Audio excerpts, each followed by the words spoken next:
There are many historical legacies, both large and small, that arose from the crucial decisions surrounding D-Day and the end of the war in the Pacific. Of course, their stature is often molded by the nationality and the culture of their advocates, but I believe that World War II's legacy is clearly shown in America's dominant global influence and the advent of the Cold War that was spawned by the nuclear age. To me, D-Day marks that tipping point at which the United States became the world's dominant power, militarily, economically, and politically. Militarily, America had shown that it could raise a massive, well-trained army. Economically, U.S. industrial strength could support and equip its armed forces and those of its allies as no other nation before it. Politically, America's leaders had demonstrated the political will to wage war and to take the fight to the enemy and destroy it. Seeds of the Cold War were planted by Stalin's murderous rampages of the 30s. But Barbarossa forged an unlikely alliance between FDR and Winston Churchill and Joseph Stalin. Interdependent on each other for victory, the alliance continued, but as Winston Churchill stated, he could never forget that the Bolsheviks were like crocodiles and could never feel the slightest trust or confidence in them. At Yalta, things began to unravel. Tensions mounted following the Soviet actions in Poland and Truman's suspension of the Lend-Lease program. By Potsdam in the summer of 1945, the Soviet Union had become an unwanted partner in the final solution to end the war against Japan. After the introduction of atomic weapons at Hiroshima and Nagasaki, the nuclear age became World War II's most nightmarish legacy.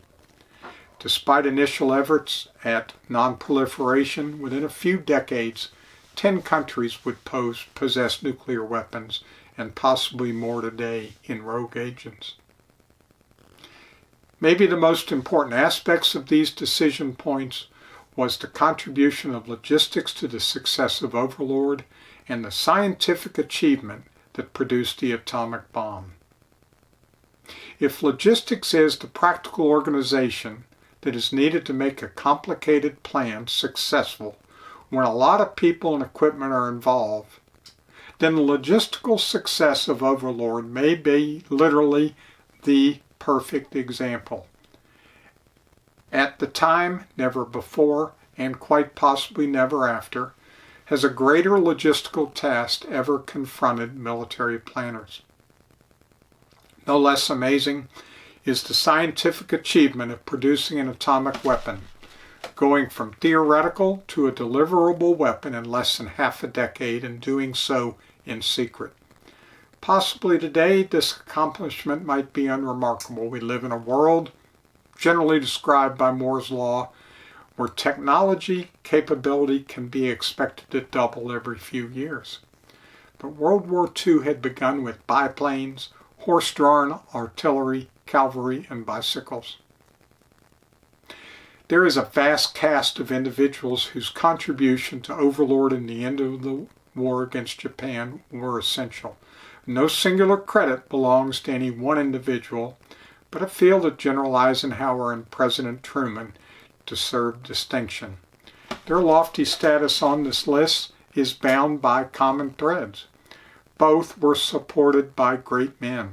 Ike by FDR and George Marshall, Harry Truman by Secretary of War Stimson, the Joint Chiefs of Staff, and again General Marshall.